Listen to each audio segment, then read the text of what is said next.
saludo muy especial a esta hora, 7 de la mañana, 6 de la mañana, se me está alargando el día, 34 minutos, a Santiago Valencia. Él es secretario de Hacienda del departamento de Antioquia. Secretario, gracias por estar con nosotros en Clickracia. Poder tener información a un clic, la democracia de la información. Bienvenido. Roger, buenos días. Un abrazo para ti, para todo el equipo de trabajo de Clickracia y para todos quienes nos están viendo a esta hora. Bueno, lo primero es preguntarle cómo le está yendo. Bueno, me alegré mucho verlo allí en ese cargo tan importante, el que maneja la hacienda pública, la platica. ¿Cómo le está yendo a Santiago Valencia? Roger, muy bien. Yo estoy honestamente muy contento, con mucho trabajo. Esta es una secretaría transversal a toda la administración y no solamente transversal, sino estratégica, porque aquí, pues digamos, tratamos de llevar a cabo procesos de automatización, de eficiencia, para poder aumentar el recaudo de la gobernación y por lo tanto poder cumplir con todos los objetivos del plan de desarrollo. Aquí tenemos todos los ingresos tributarios, los no tributarios, aquí tenemos, por ejemplo, el manejo de la deuda pública y muchos temas que son importantes, que son relevantes y que la verdad es que son muy interesantes y que uno siente que está ayudando y poniendo un granito de arena a que las cosas pasen. Es que ese es el problema. Todo, usted lo dice, es transversal a la Secretaría de Hacienda, porque es que no se hace nada sin plata. Pues precisamente, pues para que toquemos un tema de rapidez al principio, aunque no es el objeto de esta conversación, que es algo más positivo, pero en todo caso es un hecho noticioso importante para tener en cuenta digamos, la controversia que hay en torno a la importancia que ve el gobernador de Antioquia, Andrés Julián Rendón, de allegar unos recursos más para ponerlos al servicio de la seguridad del departamento. Entonces, de ahí la propuesta de la tasa especial de seguridad y convivencia que ha generado, pues vuelvo y digo, esa controversia a nivel departamental. Definitivamente es por ahí, usted que maneja la platica, es por ahí que se puede conseguir únicamente esa platica, o sea, con esa sobretasa a la tarifa de energía de sectores residencial, industrial y comercial y oficial. Sí, Roger, es que mire, yo le cuento a la gente unas cifras muy rápidas para que entiendan la dimensión del problema. Obviamente cobrar una tasa nunca será amigable, cobrar una tasa pues siempre obviamente tiene detractores. Nosotros sabemos y entendemos que este es un momento económico difícil, de mucha incertidumbre, y poner una tasa pues digamos es un mal necesario, por decirlo de alguna forma, porque no hay otras fuentes. Las fuentes de financiación de las gobernaciones son muy limitadas. Mire, por ejemplo, de 6.8 billones, que es el presupuesto de la gobernación para el año entrante, gran parte de eso se va entre el Sistema General de Participación, que solo se puede invertir en educación, salud y saneamiento básico. Otra parte se va al servicio de la deuda, que son aproximadamente 900.000 millones, y otros 900.000 millones, un poco más, se van, por ejemplo, a funcionamiento.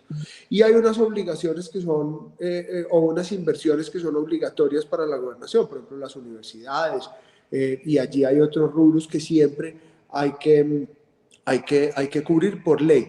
Y mire, y solamente para el año entrante, solamente tiene disponible el gobernador 190.000 millones de pesos de libre destinación. Es decir, para todas las secretarías de la gobernación, luego de un ejercicio de 6.8 billones, solamente hay aproximadamente 190.000 millones. Esto lo que demuestra es que los departamentos tienen pues unas falencias, y por eso también el gobernador ha hablado tanto de la autonomía económica de los departamentos, y es porque aquí, por ejemplo, por impuesto de renta y patrimonio, Antioquia recibe más de 30 billones de pesos, 30 billones que son enviados a Bogotá, porque estos son un impuesto, digamos, recogido en el departamento, pero enviado a nivel nacional, y vía Sistema General de Participación solo nos devuelven una sexta parte. Y lo otro que tienen que tener, digamos, muy presente es que entre tasa de seguridad, entre, digamos, los fondos que hay en seguridad, el fondo Territorial de Seguridad, lo que le pone la gobernación a este fondo, etcétera, para el año entrante hay algo así como 70.000 millones de pesos. Y solo la Policía Nacional en el departamento ha presentado proyectos por más de 160.000 millones de pesos. Esto es decir, sin contar con el Ejército, sin contar con la Armada y sin contar con la Fuerza Aérea, con la ONP, con el IMPEC, que son todas las entidades que pueden pedir recursos a través del Fondo Territorial de Seguridad. Y el plan de seguridad que tenemos en la gobernación, liderado por el gobernador, vale 1.2 billones. Y hay una situación de seguridad cada vez más crítica. Nosotros sentimos, y esto lo hemos dicho, que el gobierno nacional abandonó el liderazgo de la seguridad, pero no solamente abandonó el liderazgo de la seguridad, sino que, por ejemplo, con los ceses al fuego, con algunas de las estructuras armadas que hay en el departamento, como el ELN o el Estado Mayor Central de las FARC, además se ha limitado la capacidad de la fuerza pública. Entonces, yo lo que le digo a los empresarios, sobre todo a aquellos que han manifestado, digamos, preocupación por la tasa, es que también es cierto que el primer punto siempre que ponen los empresarios para invertir en el departamento de la seguridad. Yo estaba en la Secretaría de Productividad, ustedes recordarán, y siempre cualquier inversionista que llega al departamento, pues lo primero que pregunta es la seguridad. Y todos los índices, sobre todo de extorsión en el departamento, son muy preocupantes, pero han venido en aumento básicamente todos los delitos. Entonces, o hacemos algo, o realmente en unos años en Antioquia no va a haber negocio posible de cuenta de la inseguridad y el fortalecimiento de las estructuras armadas ilegales. Y pues digamos es muy importante pues, para que quede ahí, digamos, como en la retina de la gente, es que estratos 1, 2 y 3 no pagan, es decir, quedan exentos del pago de la tasa. Una familia estrato 4 que gaste aproximadamente 170 kilovatios hora pagará entre 9.000 y 15.000 pesos al mes. Que esto es, digamos, una familia de estrato 6 que esté más o menos igual, terminará pagando lo mismo, es de acuerdo al consumo, tal vez un poco más si consume un poco más de energía, pero digamos son tarifas para el sector residencial bastante cómodas. En el caso, por ejemplo, del comercio, entre 1 y 400 kilovatios hora, que es el 62% de los comercios, es decir, el 62% de los pequeños comercios solamente pagaría aproximadamente 28.000 pesos mes. Y igual en la industria, digamos, el sector más pequeño de la industria pagaría, si mal no recuerdo, como en promedio, como 170.000 o 200.000 pesos de la tasa. Es decir, que hemos tratado de acomodar una tasa que sea lo más sensata posible, que se disperse lo más posible, digamos, en el universo de suscriptores de energía y que nos permita recoger ese 1.2 billones que necesitamos para atender la seguridad. ¿En qué? Básicamente en tecnología, para que la poca fuerza pública que hay pues tenga este apoyo, digamos, en tecnología a través de cámaras, a través de fibra óptica, a través de drones, etcétera. Los EMPAs, que son estos escuadrones rurales que tienen unos camiones que se llaman cazadores, que son unos camiones blindados, unas motos, unos carros. Si hubiésemos tenido estos cazadores, no nos habrían matado los soldados que nos mataron en Anorí la semana pasada, porque es para poderlos proteger en zona rural. La construcción de una cárcel departamental que va, digamos, ligada a la sentencia de cosas inconstitucionales de la Corte, que le ha dicho a las gobernaciones y a las alcaldías que tienen que hacer infraestructura de este tipo por el hacinamiento, pero además tiene una razón adicional, y es que aproximadamente el 50% del pie de fuerza del departamento de Antioquia hoy está cuidando privados de la libertad en las estaciones de policía, que eso es muy grave porque además de que hay muy poquita policía, pues lo que hay básicamente está ocupado atendiendo presos en las estaciones de policía.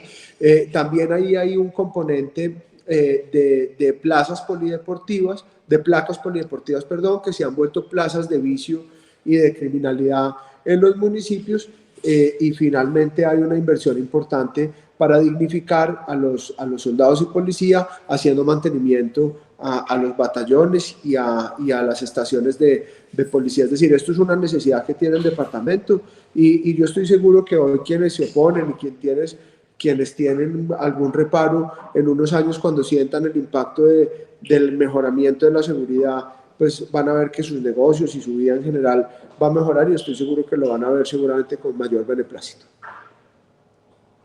Secretario, buen día, cordial saludo. Tres Hola, Javier. preguntas incómodas. Primero, ¿por qué no se le dijo a la gente que le iban a cobrar esta sobretasa? Segundo, ¿por qué vincular al sector residencial, especialmente al estrato 4, cuando sabemos que no es un estrato clase media con muchas dificultades? Y tercero, ¿qué va a pasar con el tema jurídico y EPM cuando EPM ya tiene una posición clara y dice que no se va a arriesgar porque lo considera, y no sé si ilegal o por lo menos contrario a la ley? Sí, Javier, no, la prioridad, y ustedes lo saben, del gobernador, y así está en su plan de desarrollo, está en su plan de gobierno, que es lo que se radica en campaña, pone a la seguridad siempre como una prioridad. Y lo otro es que el gobernador siempre ha también hablado, como yo les mencionaba ahorita, de la autonomía económica, de la autonomía fiscal de los territorios. Es decir, que esto se está haciendo para precisamente cumplir con la palabra del señor gobernador en materia, digamos, de seguridad y en materia de autonomía económica territorial y de una necesidad que es absolutamente importante para el departamento y para el país, viendo las condiciones de seguridad que hay hoy y los problemas que tenemos hoy en materia de seguridad en todo el departamento. ¿Por qué el estrato 4? Como te dije, es que realmente el pago es realmente muy bajo, es decir, estamos hablando de pagos entre 9.000 y 15.000 pesos. Realmente esto no tiene un impacto directo en la economía de estas familias de estrato 4 que podrían considerarse estrato medio alto, y que es una contribución además que va estrechamente ligada con el consumo. Es decir, entre más consuma la gente, pues más tendrá que pagar, y entre menos consuma, menos tendrá que pagar. Pero este es el promedio de lo que hemos encontrado en facturas reales que consume una familia de estrato 4 en el departamento de Antioquia. Obviamente entendemos que, repito, un cobro adicional nunca es del todo amigable, pero también nos hemos encontrado con muchos ciudadanos de estrato 4, 5 y 6 y empresarios y todos que dicen, mire, si es por la seguridad, cuente con eso y me parece importante, y la tranquilidad no tiene precio. Es decir, es un aporte que no supera el 3%, el 3.9%, si mal no recuerdo, del valor total de la factura. Pero además estos impuestos tienen una característica adicional que poco se ha hablado de ella, y es que les llaman impuestos correctivos. El impuesto correctivo además es aquel que sirve para, digamos, con una externalidad positiva, es decir, con un efecto positivo adicional, tratar de reducir incluso el consumo de electricidad en las familias, que además es un tema que cada vez se pone más de presente por la dificultad de producir energía, pero además por los costos de la energía y por el posible impacto ambiental que estos puedan tener. Y lo otro, frente a EPM, nosotros tenemos plena tranquilidad, pero mire, plena, y si ustedes estuvieron pendientes del debate, plena tranquilidad de la legalidad de la tasa. Porque la tasa es creada por el Congreso, porque ustedes saben que los tributos, los impuestos solo los puede crear el Congreso. Esto se llama reserva legal. El Congreso es el único que puede crear tributos, y el Congreso le dio la facultad a los departamentos para crear esta tasa. Además, otra pregunta que no hiciste, pero cobrarla además a través de la tarifa de servicios públicos. Y la Corte Constitucional, en otras sentencias subsecuentes, ha definido el sujeto pasivo, el sujeto activo, el hecho generador, la base gravable. Es decir, esto tiene un desarrollo legal y jurisprudencial muy amplio. Tan es así que departamentos como el Valle, Atlántico, Bolívar y Sucre están hoy cobrando la tasa de seguridad. Entonces, yo con EPM, ellos han sido muy colaboradores en este proceso, en el sentido que ellos nos ayudaron a construir la caracterización para la aplicación de la tasa. Es decir, cuántas suscripciones había en el sector residencial, en el sector comercial, en el industrial, cuáles eran los promedios de consumo. Es decir, todo esto es información que nos ha entregado EPM y la superintendencia, y yo estoy seguro que, y lo dije el día del debate y lo hablé después con el secretario general, estoy seguro que si nos sentamos y revisamos el tema desde el punto de vista jurídico y lo que quieren y lo que necesitan, digamos, para mayor tranquilidad, es un convenio entre las dos entidades, estoy seguro que eso se puede lograr. EPM, digamos, a través de Afinia en Bolívar, factura cero el cobro de seguridad y convivencia ciudadana, porque en Bolívar, perdón, la gobernación decidió no aplicarlo todavía, entonces lo está facturando en cero, pero está dentro de la factura de Afinia. Y también hay unas facturas de grandes contribuyentes en el Valle del Cauca, donde EPM está facturando la tasa. Es decir, ellos lo han hecho, lo están haciendo, podrán tener obviamente razones y preocupaciones legales digamos, porque siempre habrá discusiones de este tipo, pero nosotros tenemos toda la confianza y toda la tranquilidad en la trazabilidad y el estudio jurídico que hemos hecho del tema, y yo espero que de la manera más amigable y tranquila, como siempre ha sido la colaboración con EPM, podamos buscar salidas y caminos para eventualmente poder aplicar la tasa a través de la factura de electricidad de EPM. Muy bien. Santiago Valencia, secretario de Hacienda. Explíquenos ahora en qué consiste la aprobación del proyecto de ordenanza que reduce entre un 70 y un 90% las sanciones por incumplimiento a las obligaciones tributarias en el departamento de Antioquia. ¿De qué se trata? Sí, bueno, gracias, Roger. Este es muy importante y yo les agradezco este espacio para los dos, para la tasa de seguridad, porque hay que discutirla, hay que hablarla con franqueza y con tranquilidad, pero también para este tema que es muy positivo y es muy interesante. Y es que la ciudadanía en general, por distintas razones, y algunas entidades tienen deudas con la gobernación que ascienden a 1.2 billones de pesos. Es decir, obligaciones que están vencidas y que algunas de ellas han causado sanciones y todas ellas están causando intereses moratorios todo el tiempo, todos los días.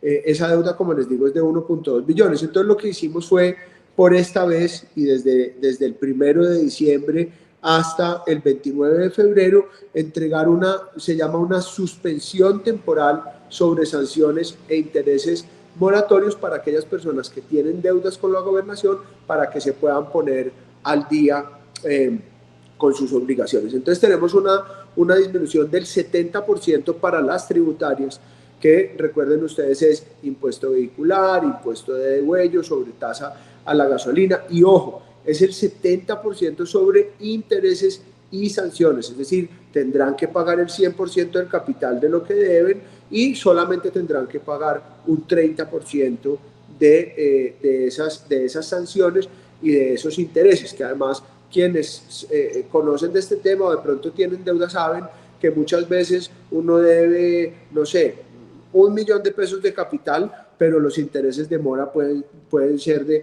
4, 5, 6 o 7 millones de pesos. Es decir, los intereses de mora normalmente abultan demasiado estas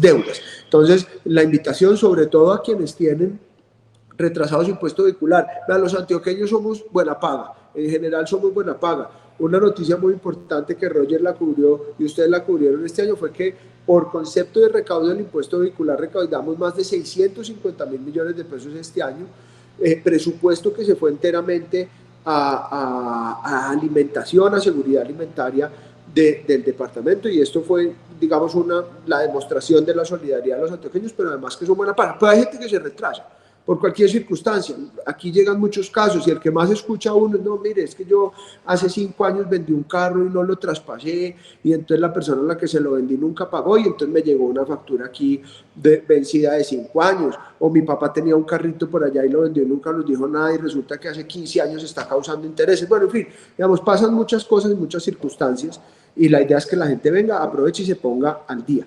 Tenemos también unas obligaciones no tributarias, estas digamos más para básicamente entidades como hospitales y otros, y es por estampillas y por tasa pro deporte, por ejemplo, o para el conglomerado, y estas tienen beneficios hasta del 90% sobre sanciones e intereses de mora. Es decir, recuerden que deben pagar el 100% del capital, y tenemos incluido también en el 90% dos fondos que son muy antiguos, que tienen unas carteras allá hace muchos años, que son el Fondo Gilberto Echeverry Mejía, que ustedes saben son estudiantes que recibieron unos apoyos económicos para estudiar, que los tenían que pagar, por alguna razón no los pagaron, tienen beneficios hasta del 90%, igual el FODES, que también era un fondo que prestaba para emprendedores y también tiene beneficios del 90%. Muy importante, entre el 1 de diciembre y el 28 de febrero. Si se pasan de este periodo, pues no podrán acceder a estos beneficios, y pues tendrán obviamente, la gobernación tendrá pues obviamente que hacer todos los trámites de cobro coactivo para recuperar esta cartera, de manera que es muy importante que lo aprovechen. Y no me lo han preguntado, y discúlpenme que me he extendido, pero es muy importante.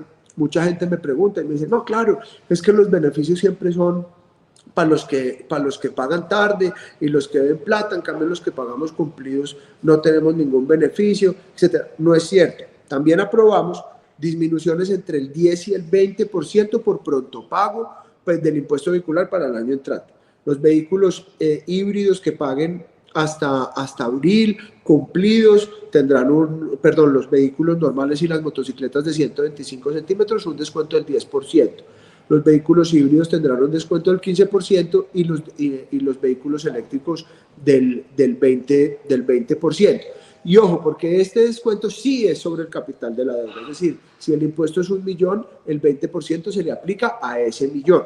Contrario a esto, que es el millón de pesos lo tienen que pagar completo, además tienen que pagar el 30% de las sanciones y de los intereses. Es decir, siempre será mejor para el Estado, y siempre el Estado deberá premiar mejor a quienes pagan de forma cumplida sus obligaciones que a quienes se retrasan. Entonces hay, digamos, beneficios importantes para nuestros deudores morosos, entre el 70 y el 90%, pero siempre ellos pagarán más que quienes paguen cumplidos, que también van a tener unos descuentos el año entrante por pronto pago del impuesto vehicular. Secretario, usted durante la aprobación de la ordenanza que permite este descuento, expuso en la asamblea que la idea es recuperar un dinero que hoy está perdido en 1.2 billones de pesos. Ahorita me corrige usted la cifra. ¿Por qué es tan optimista usted, secretario, con esta cifra cuando es un poco cuantiosa? Y no sé si es un poco confiar en la capacidad de quienes en el pasado no han podido pagar. Sí, Javier, no, muy buena pregunta. No, nosotros no esperamos recoger 1.2 billones. 1.2 es el total de la deuda. Es decir, la deuda que tienen hoy algunos ciudadanos o entidades con la gobernación es de 1.2 billones. Ejercicios similares a este en el pasado han recogido entre 70.000 y 90.000 millones de pesos. Yo espero que podamos recoger mucho más, pero evidentemente pues la intención, ojalá pudiéramos recuperar el 100% de la cartera, pero sabemos que esto no es posible. Yo no me he querido aventurar en decir cuánto vamos a recoger, porque la verdad es que es una incógnita, nadie podrá saberlo, pero pues yo sí espero que de esos 1.2 billones, que es el total de la deuda, ojalá podamos recoger una proporción bien importante, que nos ayude a voltar un poquito más ese presupuesto de libre destinación que les decía al principio de la entrevista, pues que resulta tan poquito y tan insuficiente para atender a 123 municipios, 2 distritos, 9 subregiones y más de 8 millones de habitantes. Secretario, un saludo. ¿Qué sanciones hay para los que no paguen? Obviamente que deban impuestos desde hace 5 o 6 años, como usted lo dice. Es importante, ¿hay embargo, no hay embargo? ¿Cómo es el cobro jurídico frente a estas deudas que tenemos y que no se aproveche, por ejemplo, estos descuentos que ustedes están anunciando de forma importante? Sí, Oscar, gracias. Muy buena pregunta. Para quienes no se acojan a la ordenanza y no liquiden y paguen sus impuestos hasta el 28 de febrero del año entrante, pues tendrán que pagar el 100% de la deuda, más los intereses moratorios, más las sanciones. Y como les digo, ahí hay unos valores bien importantes.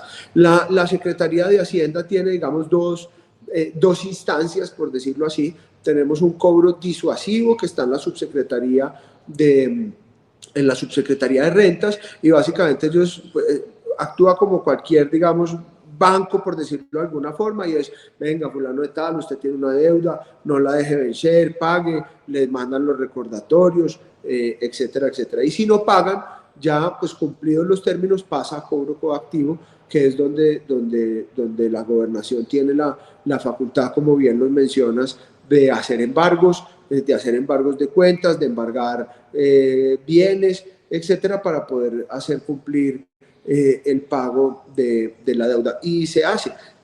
La gente de pronto cree que eso no pasa, y pues lamentablemente la administración pública en Colombia es lenta, pero se hace. La gobernación, y eso pues no es un motivo ni de alegría ni de nada, pero pues obviamente nosotros tenemos una obligación. Los entes de control vienen a mí constantemente a decirme qué gestión de la cartera está haciendo, cómo está buscando el pago de los recursos. Es decir, a mí los entes de control me exigen todos los días que haga gestión de la cartera del departamento y recuperación de la misma, y aquí tenemos un grupo muy abultado de abogados que está todo el tiempo haciendo estos cobros ya jurídicos, cobros coactivos, y como le digo, aquí hay embargos de cuentas, hay embargos de bienes, y la gobernación obviamente pues los aplica con toda la rigurosidad. Secretario, y por último, y muy corto, pues mire, usted ahorita hablaba de un tema fundamental, y es el impuesto, por ejemplo, vehicular, y conocí un caso muy cercano de una persona que vendió su vehículo a través de una compraventa, nunca se le hizo el traspaso, él creía que se había hecho el traspaso, no lo verificó, pero tampoco nunca le llegó una notificación por parte de las entidades correspondientes sobre que no se había pagado el impuesto, obviamente, de ese vehículo. Inclusive le llegaron varias fotomultas. ¿Uno cómo puede validar, secretario, en qué página, o cómo puede ser el proceso para uno validar si está al día o no en este tipo de impuestos, y si en realidad pues uno está paz y salvo o se le está acumulando una deuda que muchas veces uno no sabe? Sí, no, también muy buena pregunta, Oscar. Ustedes saben, nuestro operador en este caso es Valor Más. Valor Más tiene habilitadas su página web, donde pueden Impuesto Vehicular Antioquia, pueden verificar si tienen acreencia por este concepto, pero también aquí en la Secretaría de Hacienda, cuando estén por aquí en el centro haciendo alguna vueltica o alguna cosa, si se quieren pasar, aquí les ayudamos a verificar también en la base de datos. Pero muy importante que los ciudadanos lo verifiquen. Aquí también hay que hacer una claridad, porque muchas veces vienen personas así, Oscar, y le dicen, no, es que a mí me robaron el carro y yo puse la denuncia en la fiscalía, pero siempre me siguieron cobrando. Y es que recuerden que el trámite de tránsito se hace en los municipios. Entonces, claro, la gobernación no puede hacer otra cosa distinta a cobrar mientras, digamos, ese carro o ese automóvil o lo que sea no haya sido dado de baja del sistema, pero esa dada de baja solamente se puede hacer,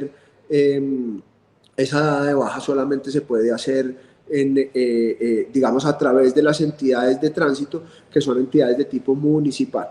Entonces, a la ciudadanía, mucho cuidado, siempre hagan su traspaso, no lo dejen en manos de terceros para que no le pasen lo que le pasó al amigo de Oscar. Y si son procesos por pérdida, robo, además de poner la respectiva denuncia en la fiscalía, etcétera, hagan el trámite en las secretarías de movilidad de los municipios, porque de otra forma la gobernación no tiene opción distinta a la de cobrar este impuesto, por lo que les digo, porque si yo no lo cobro, o no hago gestión de cobro, o no hago gestión de cartera, pues al final las entidades de control, como la Contraloría particularmente, o la Procuraduría, pues vendrán y dirán que yo soy fiscalmente responsable porque no hice una debida gestión de la cartera del departamento. Es decir, que la gobernación no tiene otra opción distinta a la de hacer todo lo posible para que se paguen estos impuestos.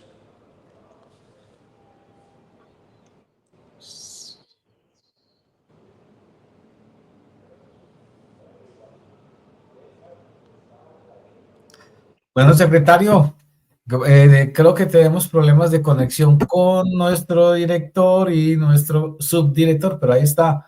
Muy completa la información, muchas gracias. Creo que una entrevista como esta la necesitaba nuestra audiencia, en especial por todas las inquietudes que se han generado alrededor de la sobretasa. Usted, como usted bien lo dijo y lo reconoció, es un tema muy complejo, muy espinoso, que genera demasiadas controversias.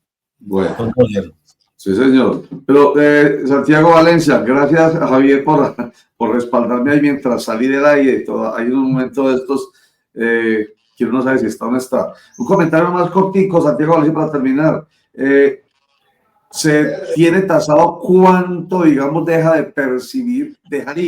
de percibir el departamento de Antioquia con esta medida importante para quienes se animen a pagar por deuda, por morosidad, al rebajarla? Si la pagaran, ¿cuánto sería lo que, digamos, dejaría de percibir el departamento? No, si se pagara la deuda son 1.2 billones, lo que te digo, que es el total de la deuda, digamos, de lo que hay hoy en día por los diferentes conceptos de la gobernación. Es un poco más de 1.2 billones entre todos los conceptos. El que más tiene ahí es el impuesto vehicular, que realmente se lleva el 90% del total, digamos, de la cartera que tiene que cobrar y gestionar la gobernación. Ahora, nosotros tenemos estudios de impacto fiscal y tenemos impactos, obviamente, tenemos, digamos, fuentes sustitutivas, etcétera, que además son requisitos que debemos cumplir para poder presentar la ordenanza de beneficios. Ahora, te la voy a poner, digamos, hacia el otro lado. Si nosotros no hacemos, digamos, esta ordenanza, realmente las probabilidades de recuperar esa cartera de más de 1.2 billones se hace muy difícil. Entonces, al contrario, aquí habría un impacto fiscal positivo, porque lo que vamos a lograr con esta reducción es recuperar una cartera que está vencida, que nos ayuda, digamos, a recuperar parte de ella, y al final entonces son montos, lo que sea que recuperemos, que en este caso entrarían en el balance, es decir, entrarían en lo que no se ejecutó de este año y nos ayudarían a aumentar el presupuesto de libre destinación del año entrante. Y entonces, en ese sentido, pues al contrario, no es lo que dejamos de percibir, sino lo que logramos recuperar. El vaso medio lleno, mejor dicho. Sí, exacto. ¿Cierto? No ver el vaso medio vacío, sino medio lleno, porque finalmente entonces se queda vacío si no se llega a este tipo de propuestas que estimulen al pago. Santiago Valencia, secretario de Hacienda de Antioquia, gracias por estar con nosotros. Muy claro, creo que nos deja mucha claridad y eso es muy importante. Muchas gracias. No, a ustedes muchas gracias, y Roger, cuando me necesiten, con todo gusto me escriben y hacemos y hablamos sobre la tasa. Y todos los funcionarios públicos tenemos que hablar sobre lo incómodo y lo cómodo, pero pues obviamente siempre tratando de mostrar las cifras como son, también despejando un poco de dudas, mala información, desinformación que hay, pero además, sobre todo, yo creo que en el ejercicio, sobre todo de la tasa de seguridad, con toda la transparencia, es diciendo en qué se van a invertir estos recursos, porque yo creo que hay unanimidad en la necesidad de mejorar la seguridad, y digamos, pues nosotros estamos tomando unas acciones para poder contrarrestar los problemas que hay de inseguridad, y obviamente pues de cara a la ciudadanía pues hay que explicar esto pues no es a escondidas de nadie, y como siempre en todo, hay personas que están de acuerdo y hay otras que no, pero toda la disposición. Así es. Lo importante es la información para que la gente diga, no sabía eso, ¿cierto? Exacto. Muchas gracias, Santiago Valencia, mi querido, muy amable. Bueno, a ustedes, que Dios los bendiga y gracias. Chao, felicidades. Santiago Valencia, secretario de Hacienda del Departamento de Antioquia. Pero sí es mucha la claridad que da él. Por supuesto, sigue la polémica. Hay quienes dicen, es que a mí no me parece, ¿cierto? Pero es bueno sí saberlo. Digamos que es la primera vez, Oscar Mario y Javier, que tenemos información como más en el contexto, ¿cierto? Menos política, porque ha habido mucha información. Estaba hablando del tema de la tasa de seguridad y convivencia, tasa especial de seguridad y convivencia, que siempre ha habido un comentario, una información más desde el punto de vista de político, de estar de acuerdo o no estar de acuerdo, de la controversia, pero no hayamos tenido la oportunidad de tener información sustentada como la ha planteado el secretario de Hacienda, ¿no les parece? Sí, señor, me gusta lo que dice el secretario, y es que él dice que están abiertos a hablar sobre el tema. Creo que es importante y creo que ha faltado don Roger.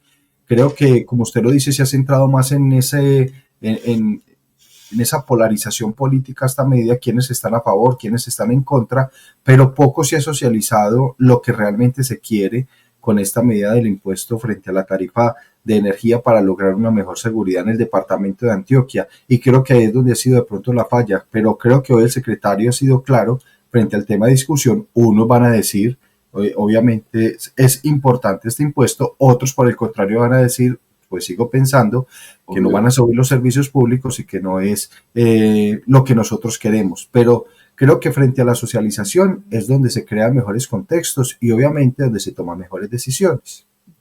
Obvio, Javier. Pues no, yo creo que el secretario es demasiado claro y creo que han sido demasiado claros los argumentos que han esbozado quienes llevan la tutoría de esta propuesta. Lo que también es claro, don Roger, es que al ciudadano cuando le dicen que le van a meter la mano al bolsillo no le gusta, independientemente de todas las justificaciones que haya para hacerlo. Así que es un tema espinoso, él lo reconoció, es que no es un tema fácil.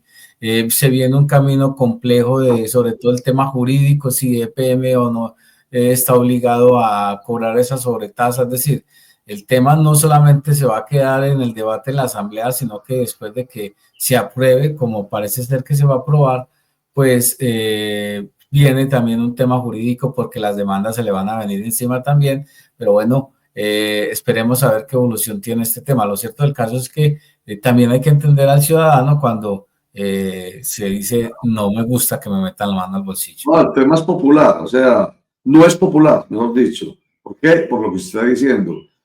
Cuando se trata de que le metan la mano al bolsillo con una contribución más, porque es una contribución más, pues a la gente no le gusta. Pero en fin, nosotros cumplimos con que les llevemos esta información, más de la justificación desde el punto de vista tanto fiscal, tanto desde el punto de vista de la plática con el que sabe de eso, el secretario de Hacienda, Santiago Valencia, pero también él, contextualizó y nos contó algo sobre el tema de EPM, cómo está desarrollando esta actividad con Afinia en Bolívar y cómo en el Valle del Cauca. Entonces, nosotros tenemos que averiguar más al respecto con el compromiso de llevarles más información más clara al respecto. Porque a mí sí me queda en la cabeza una duda. Con la carta que envió EPM, apoyando precisamente al presidente de la Junta Directiva de EPM, que es el alcalde, o sea, el gerente general de EPM,